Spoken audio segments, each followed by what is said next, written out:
Hey, it's Kevin Toffel with GigaOhm. I've got the original Motorola Atrix here from AT&T. This phone came out about a year and a half ago.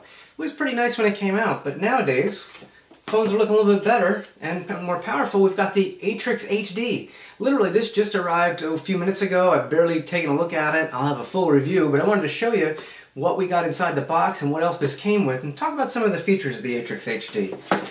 We'll take it out of the box here, and if you've ever seen the Motorola Razr, you'll notice it kind of has the same form factor.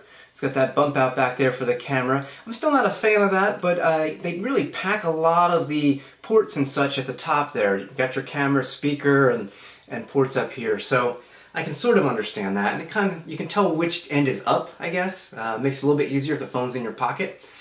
We'll turn this on. It's got a really nice 4.5-inch HD display, 1280 by 800, I believe.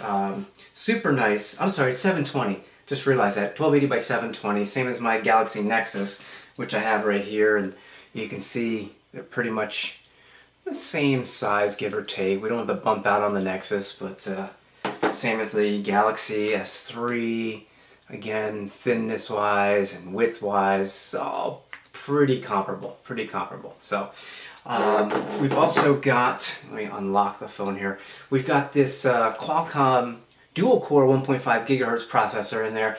I don't think I'd be too upset about that if you're thinking I gotta have quad-core or this or that. Quite honestly, the new Snapdragon platform is pretty solid. It's powering a lot of phones, particularly these LTE phones, because Qualcomm has LTE radio integration with their silicon system on a chip. So it's all on one piece of silicon. So let's see, this is Android 4.0, I noticed already. A couple accessories that came with it. Where are they here? Oh, we've got a little car dock here that I don't know if I'll put on in the car. But I also like, and I don't know how much this costs, but I like this other dock.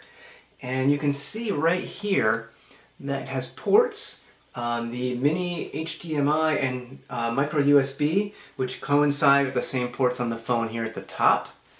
I will put this right in here. Note this is not powered on right now, but it doesn't matter because as soon as the phone is plugged in, it immediately notices that it's in dock mode and says, you know, how do you want to use this?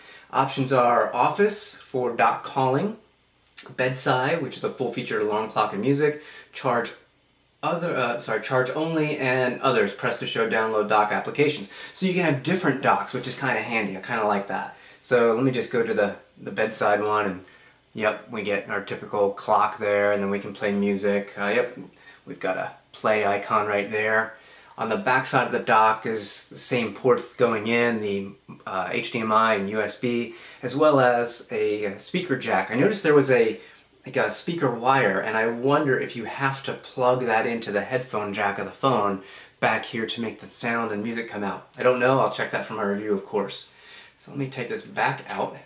I like the feel of this in my hand. I'll give you a quick tour of the hardware. It's a little bit of soft rubberized plastic around the sides here. Makes it nice to grip. I've already shown you the top of the device, the USB, HDMI. Let's see what else we have. We got the headphone port. I said microphone. I really goofed that one up, didn't I?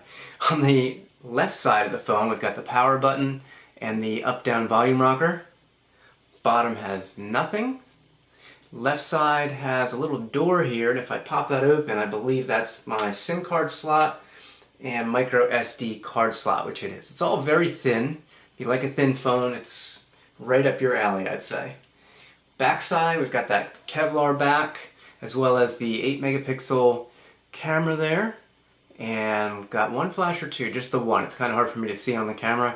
Just the one, and then the speaker port as well. There's a microphone port, I got it right this time, right here up top, as well as one on the back, so you can do speakerphone calling. Front side, it's all screen. We've got power it back on and unlock it here, because the buttons in Android 4.0 are software buttons, so we don't have any physical buttons taking up space here. And we've got the speaker, and we've got the front-facing camera up top. So all in all, I kind of like that. The battery is integrated. It's the same battery that the Razr has, I believe, a 1780 milliamp hour battery.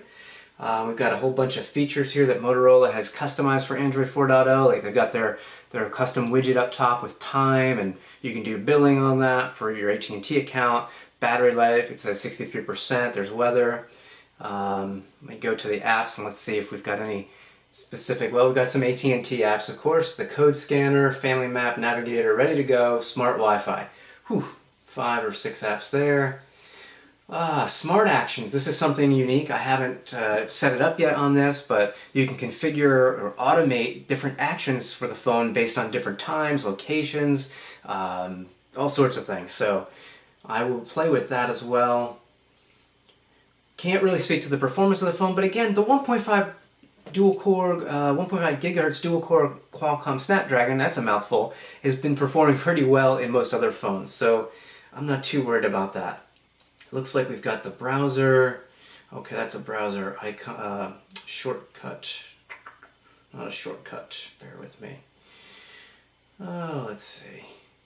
Everybody tweaks their Android 4.0 a little bit differently. It's kind of interesting to see, and it sometimes throws me off. So, but anyway, so it should actually have just the Chrome browser here. It may be customized a little bit. It's signing into my account right now, and it's going to my Yahoo.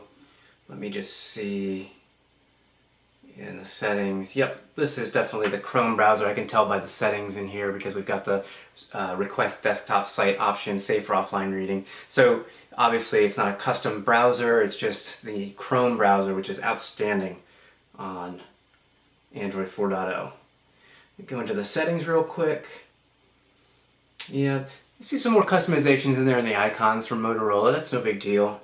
No more Moto Blur. That's a goner. So if that kept you away from Motorola phones, it's not an issue here. So I see tethering mobile hotspot. I see the data usage icon. Handy if you have a tiered account with AT&T. So that's all good. Yeah, the screen looks really nice. I don't know if we can do kind of like a side view here. Yeah, you can sort of see the viewing angle is really, really nice.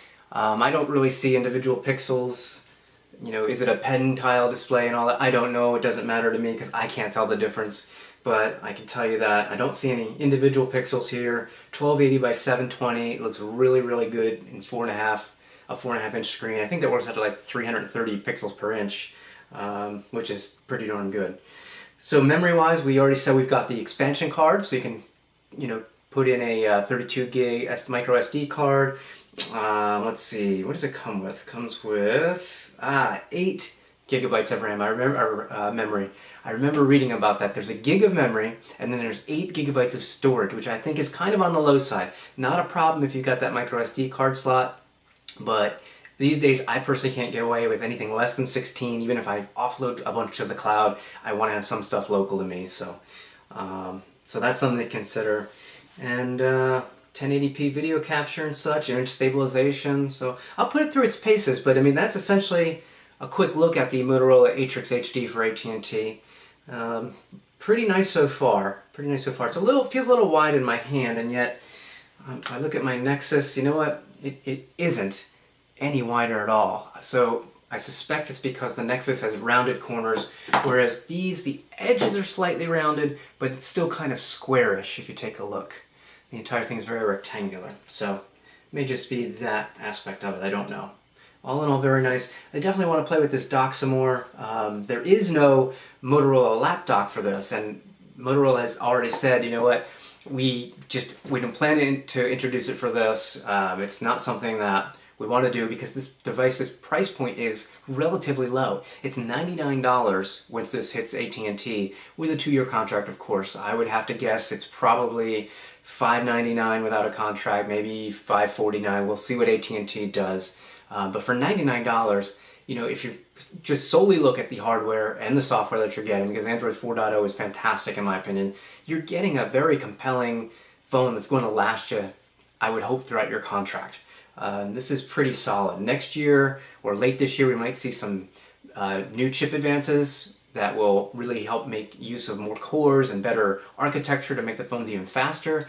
But I suspect this is going to be plenty fast enough for most people. So again, I'll follow up after I put this through the paces, and we will give it a full review and take a look and see if the Motorola Atrix HD is for you.